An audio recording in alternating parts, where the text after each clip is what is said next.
Sa akong hunahuna, daghang mga tawo ang muingon, oo, ako, nagsunod kang Jesus. Muadto ako sa simbahan.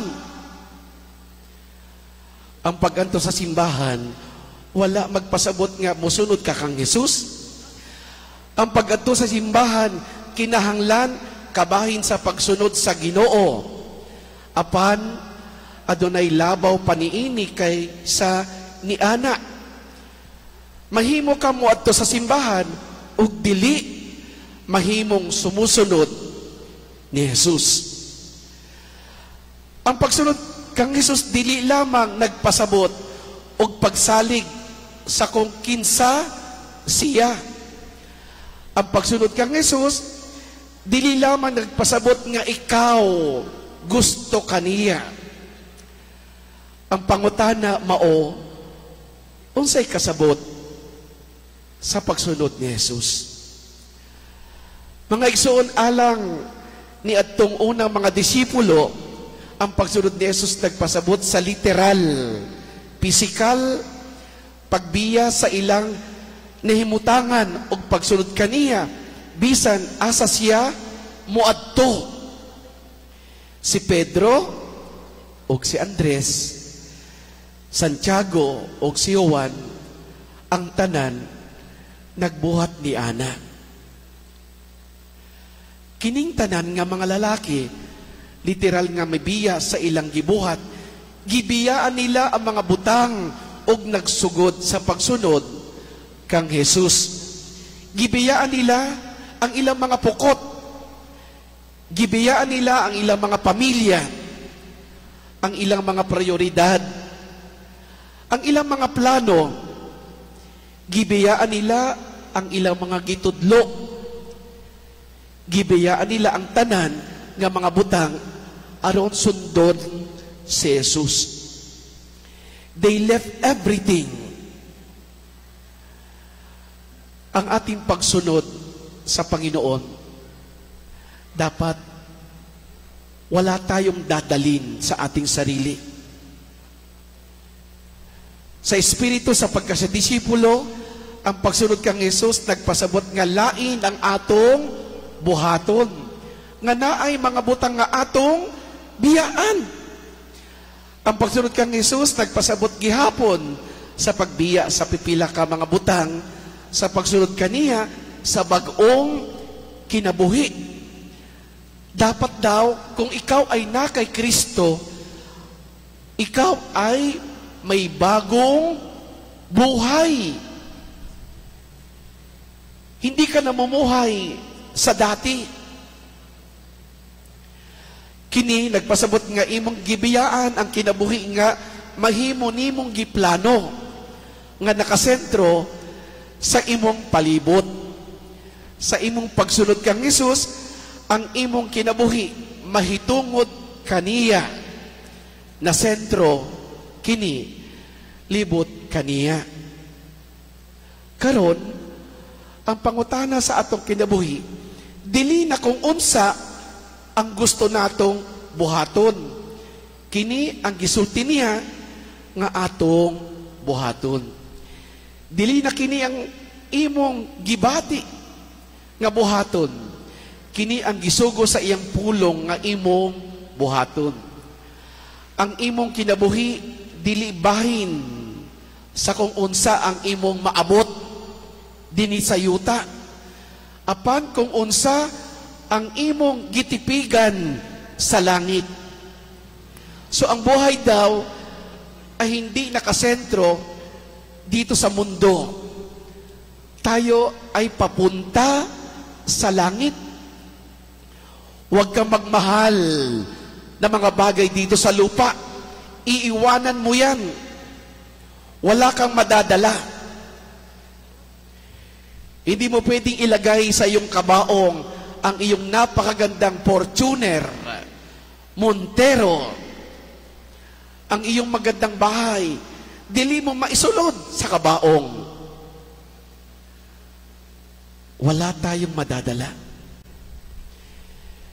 Gibiyaan nimo ang imong daan nga paagi sa kinabuhi aron sundon si Jesus sa usa ka bag-ong klase sa kinabuhi.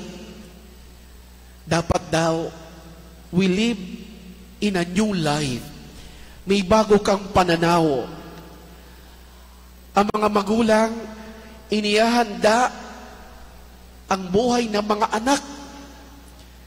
Meron silang magandang pananaw.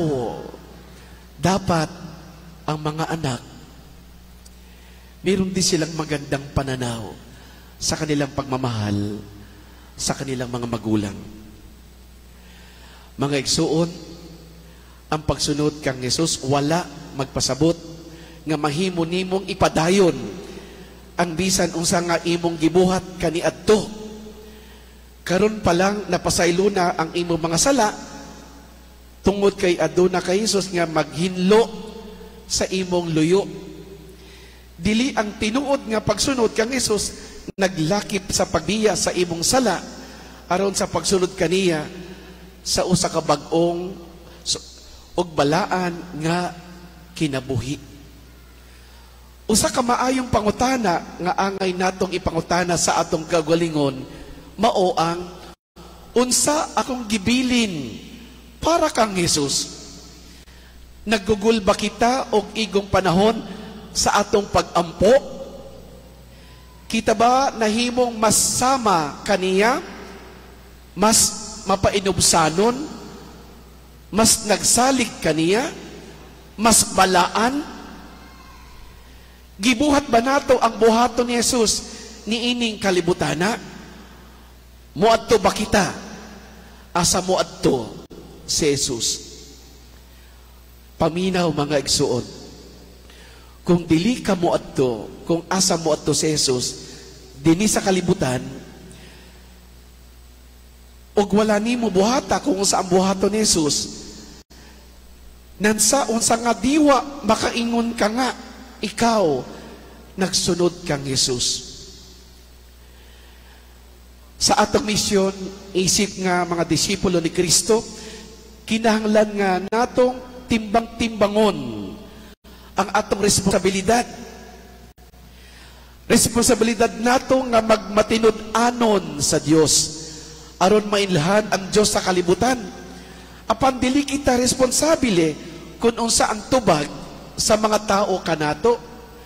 Ang atong responsibilidad mao ang pagbutang og pundasyon ug pag-andam sa dalan alang sa balaang espiritu sa pagpadayon sa buhat ni Kristo sa kinabuhi sa ubang mga tawo.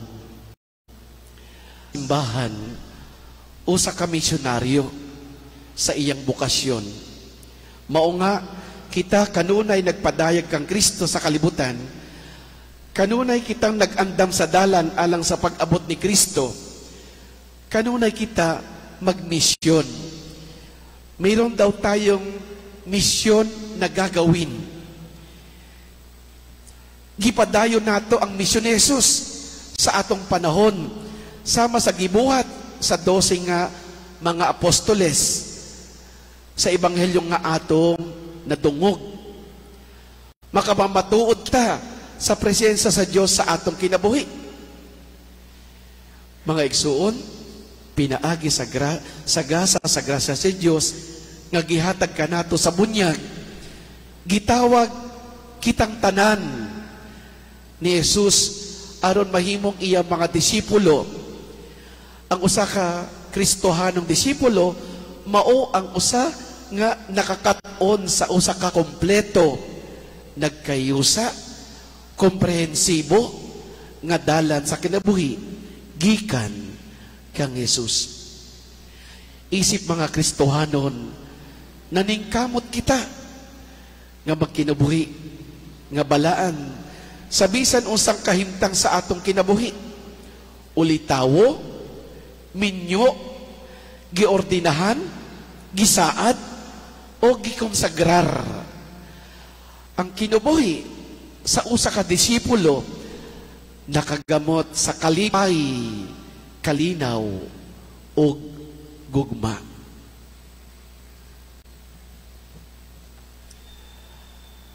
Palihog panindog.